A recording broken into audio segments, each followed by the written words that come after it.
the most inspiring parts of our campaign has been the breadth of support that we've had, not only from the traditional trade union movement, but from artists and from people involved in the National Gallery itself. And it now gives me great pleasure to ask Rob and Roberta Smith to address you. This is the name of the British artist whose best known works include Make Art Not War, belonging to the Tate Museum, and Letter to Michael Gove. In 2003, Rob and Roberta launched the Art Party with Crescent Art Scarborough, which seeks to better advocate the arts to government. It's not a formal political party, but a loose grouping of artists and organisations who are deeply concerned about the government's attitude and diminishing the role of arts and design in schools. An excellent project. I'm really pleased you're here. Welcome to our rally.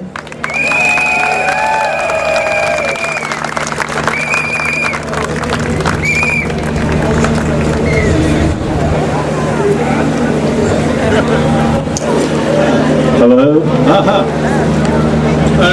So I'm going to read you a letter, which is my letter to the National Gallery, but I wanted to say it is amazing to stand on this stage and speak to you. It is amazing to talk to you and speak to you in support of Katie Unwin, and to speak through the same microphone as Mark Sawotka.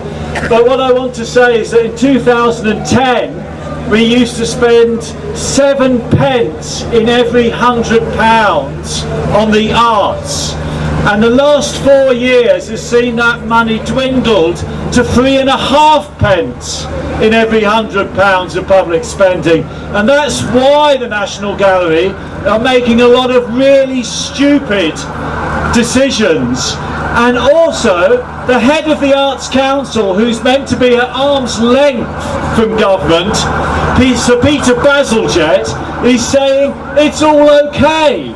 And in fact, organisations should only expect 25% funding.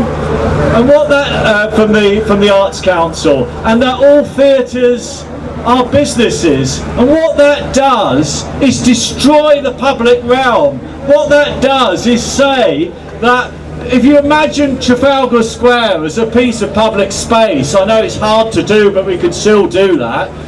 It's like saying, well, we can only move as members of the public in this corner of it, because the rest of the public space has been sold off and is under the administration of private interests. And that is wrong.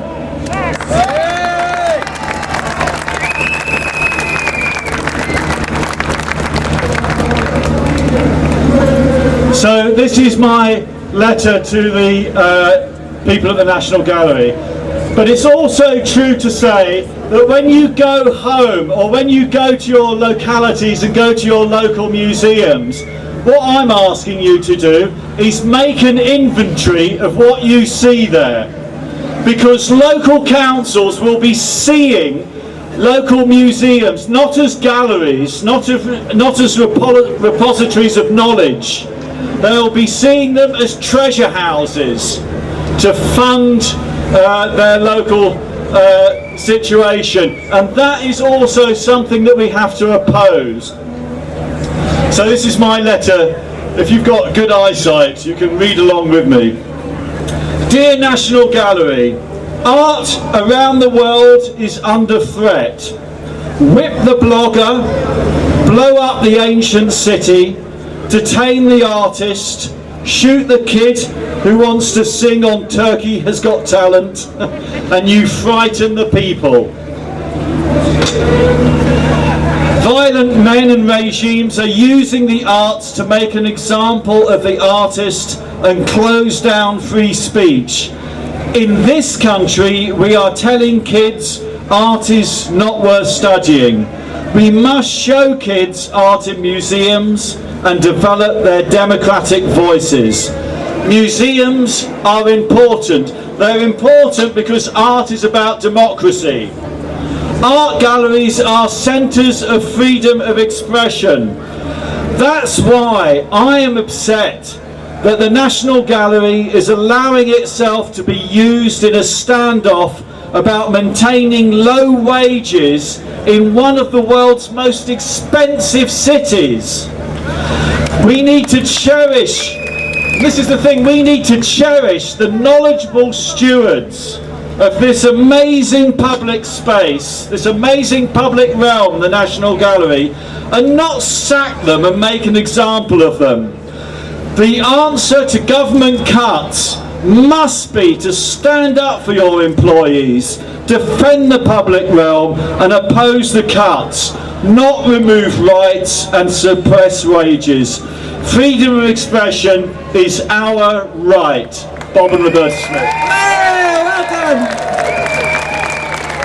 Thank you very much. Thanks for coming along. Thank you very much for your contribution.